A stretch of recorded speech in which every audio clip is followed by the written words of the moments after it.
안녕하세요. 수능 국어를 분석하는 PCG입니다. 오늘은 바로 내가 아직도 3등급 이하인 이유, 3등급, 4등급, 5등급 혹은 노베이스 공부를 처음 시작하는 친구들을 위한 영상입니다. 왜 아직도 3등급 이하인가? 첫 번째, 문학이 완벽하지 않습니다. 제가 생각하기에 요즘 수능은 문학이 점수를 지배합니다. 작년 수능 같은 특이한 케이스가 있지만 대체적으로 현 수능과 평가 모의고사는 어려우면 80점 초중반대의 등급과 쉬우면 80점 후반과 90점 초반대의 등급을 형성하는 게 일반적입니다. 80점 초중반이라고 했을 때 지문을 그냥 본인이 한 바퀴만 돌려서 풀기만 하면 1등급이 나오는 시험입니다. 혹은 조금 더 쉬워서 80점 후반대의 점수가 나오더라도 문학에서 틀리지만 않고 비문학에서 기본 정도의 실력만 발휘하면 1등급을 충분히 맞을 수 있습니다. 그런데 본인이 3등급 이하라면 아마 이럴 경우가 굉장히 클 겁니다. 지문 한 바퀴 완벽하게 돈 적이 없죠. 지문을 한 바퀴 완벽하게 도는 조건이 1등급과 2등급을 맞을 수 있는 필수 조건입니다. 그걸 이루기 위해 가장 중요한 조건은 문학이 완벽해야 됩니다. 문학이 완벽하다라는 건 대충 나 문학 좀 풀고 문제집 혼자 풀 때 풀고 한두 개 정도 틀리고 나쁘지 않은 것 같은데 이게 아닙니다. 학생들 대부분 착각하는 게 있어요. 나는 비문학이 문제야. 그래서 등급이 안 올라 라고 생각을 하는데 사실 가장 핵심적인 이유는 문학 때문입니다. 비문학 같은 경우에는 난이도가 어렵다 보니까 편차가 그렇게 크지 않아요. 그런데 문학 같은 경우는 편차가 큽니다. 잘하는 학생과 못하는 학생의 차이가 굉장히 커요. 문학을 잘한다고? 완벽하다고? 이 기준은 뭐냐면 25분, 20분 내에 한 문제도 틀리지 않고 완벽하게 풀어내는 것과 동시에 헷갈리는 게 없어야 됩니다. 시험장에서 헷갈리는 문제가 하나 나오는 순간 심리적으로, 시간적으로 많은 압박을 받게 됩니다. 그러니 문학이 완벽하다라는 건 시간을 세이브하고 완벽하게 심리적으로 안정된 상황에서 비문학을 도전할 수 있는 조건이 완성이 되는 겁니다. 그렇게 돼야만 1등급을 맞을 수 있습니다. 그래서 문학 굉장히 중요하고요. 두 번째, 비효율적인 시간 운영입니다. 1번과 연관된 얘기지만 문학 같은 경우 30분, 35분 그 이상이 걸리다 보니까 시간 분배가 안 됩니다. 그리고 화작 같은 경우, 화작이나 엄매 같은 경우 문제를 잘 못 풀죠. 화작을 예시로 들면 많이 걸린 애들은 15분이 넘게 걸려. 그럼 제가 물어보죠. 야, 왜 화작이 오래 걸리는 것 같아? 라고 물어보면 저는 글 읽는 속도가 느려요. 이렇게 얘기를 해요. 글 읽는 속도가 사람마다 크게 차이가 날까요? 그게 아닙니다. 그 친구들한테 제가 질문을 해보면 너 화작 공부해봤어? 라고 질문을 해보면 공부해본 친구들이 없어요. 화작을 공부해본 적이 없고 화작에 어떻게 공부해야 될지 뭘 공부해야 될지 모르다 보니까 그냥 마구간으로 읽는 거예요. 그런데 화작 같은 경우는 명확한 문제 체계가 딱 정해져 있습니다. 문제와 지문이 반복이 되니까요. 이런 효율적인 운영을 바탕으로, 분석을 바탕으로 화작을 10분 내로 풀어내고 문학도 문제 분석과 문제 풀이 순서를 가장 효율적으로 가져가서 25분, 20분 내로 완벽하게 풀어내야 되는데 그걸 못하는 거죠. 그러니까 지문을 찍게 되는 거죠. 아직도 막연한 독해가 굉장히 또 중요합니다. 대부분의 친구들이 문학은 감으로, 비문학도 감으로 하다 보니까 명확한 행동 체계가 없습니다. 그래서 지문이 조금만 어렵거나 난해하게 나오면 무너져 버리는 거죠. 그래서 제대로 잡혀져 있는 독해 틀과 행동 체계가 없다는 게 가장 큰 이유 중에 또 하나입니다. 자, 비문학 관련해서 제가 조금 더 자세하게 설명을 해드릴게요. 자, 이런 비문학이 있죠. 작년 수능 지문입니다. 이렇게 비문학 선지가 있으면 크게 세 가지 유형의 친구가 있습니다. 학생들은 어디에 속하시는지 한번 봐보세요. 첫 번째 친구가 있습니다. 선지를 봐도 야, 이게 무슨 말이지? 야, 이게 어디에 있는 말이었어? 하는 친구가 있습니다. 두 번째 친구, 여기 경우가 되게 많겠죠. 선지를 보고 이게 지문에 여기 있었던 것 같은데? 이 문단에 어디 문장이었던 것 같은데? 하면서 왔다 갔다 하는 친구가 있습니다. 세 번째 친구 한번 볼까요? 선지를 보자마자 옳고 그름을 바로 판단하는 친구가 있습니다. 학생들은 과연 어디에 속하고 계신가요?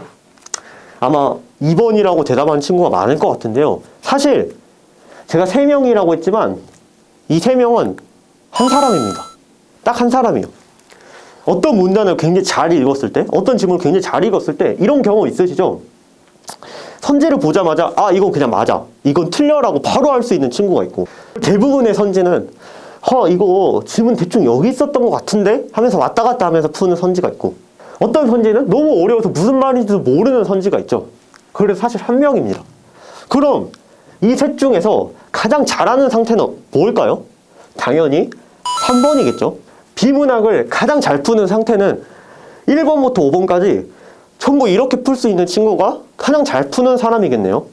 이렇게 되려면 어떻게 돼야 될까요? 그럼 질문이 바뀝니다. 어떻게 바뀌냐면 질문을 읽으면서 선지가 어떻게 나올지 완벽하게 예측할 수 있어? 라는 질문으로 바뀌게 됩니다. 그래야 질문을 읽을 때 이 문장은 평가원의 체계에 의해서 이렇게 문제로 나올 수밖에 없다 라고 생각을 하고 그에 맞는 행동을 하고 가야 선지를 보자마자 이거 이렇게 나올 줄 알고 있었어. 이거 내가 아까 생각했던 거잖아 하면서 바로 지울 수 있겠죠. 그러면 선지 5개를 모두 이렇게 예측하는 게 가능할까요? 이거에 대한 제 답은 제가 이걸 얻기 위해서 어떤 식으로 공부를 했는지를 먼저 말씀드리고 얘기를 해보도록 하겠습니다. 제가 수능 국어를 8년 동안 하루에 거의 15시간씩 했던 것들입니다.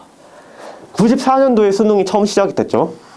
94년도부터 작년 수능까지 평가원, 교육청, 리트, 미트, 육사, 경찰대 그리고 이감이나 바탕 같은 거의 모든 사설들이 처음 나왔을 때부터 전부 다 사서 그 문제들을 전부 분석을 했습니다. 어떻게 분석을 했냐? 제가 궁금한 건 이거였어요. 선지를 완벽히 예측할 수 있을까? 이게 제가 제일 궁금했던 궁금증이었어요. 그래서 어떤 짓을 했냐면 어떤 행동을 했냐면 선지의 이 문장이 이 문장 때문에 맞아라는 지문의 근거가 있을 거 아니에요? 그걸 전부 형광펜을 쳤습니다. 이 수많은 지문의 문장 중에서 정해진 딱 한 문장이잖아요. 출제가 됐던 문장들. 그 문장들에 전부 형광펜을 치고 그 문장들 사이에 데이터베이스화를 했습니다. 도대체 어떤 조건을 가져야 선지로 출제되는 문장일까? 이걸 전부 다 분석을 했어요. 형광펜 다 쳐가지고 그 수천 개의 문장들을 전부 비교 분석하면서 선지는 지문에서 이런 조건의 문장일 때 출제가 될 수밖에 없다라는 걸 제가 싹 다 분석을 해봤어요. 완벽하게 예측할 수 있는지에 대한 물음에 대해서 답을 얻기 위해서. 왜 제가 이렇게 광적으로 집착을 했냐면 이렇게 생각을 해봤어요. 기출분석이라고 하는 게 과거에 나왔던 문제를 가지고 미래에 내가 볼 수능을 대비할 수 있기 때문에 기출을 푸는 거고, 그리고 단지 푼다라고 하는 게 아니라 분석을 한다라고 하죠. 분석이란 말은 뭐예요? 어떻게 문제가 나오고 어떻게 문제를 풀어내는지에 대한 그 알고리즘 자체를 알고 싶다라는 거잖아요. 우리가 기출 문제를 분석하는 이유 자체가 그건데 선지도 완벽하게 예측하고 문제가 어떻게 나올지를 알 수 있어야 기출 분석이라는 게 의미가 있지 않을까? 라는 믿음 때문에 이렇게 해봤습니다. 수천 개의 문장, 수천 개의 지문을 한 번만 본 게 아니라 진짜 7번, 8번 다시 보면서 전부 분석을 해봤어요. 그래서 8년이 지난 지금 거의 이제 9년 차죠. 제 답은 뭐냐? 완벽하게 예측할 수 있었답니다. 어떻게 예측할 수 있었냐?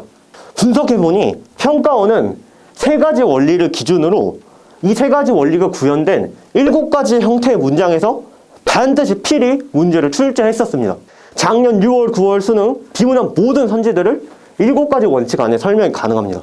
그렇다면 이걸 알고 있는 친구들이라면 지문을 읽을 때 어떤 특정 문장을 보고 이건 이렇게 평가원이 요구하는 행동이 있으니까 난 이런 행동을 하고 가고, 이건 이렇게 출제될 수밖에 없으니까 나 이렇게 하고 가자 라고 문제를 읽었다면 선지를 보자마자 바로 지우겠죠. 이런 게 가능해집니다.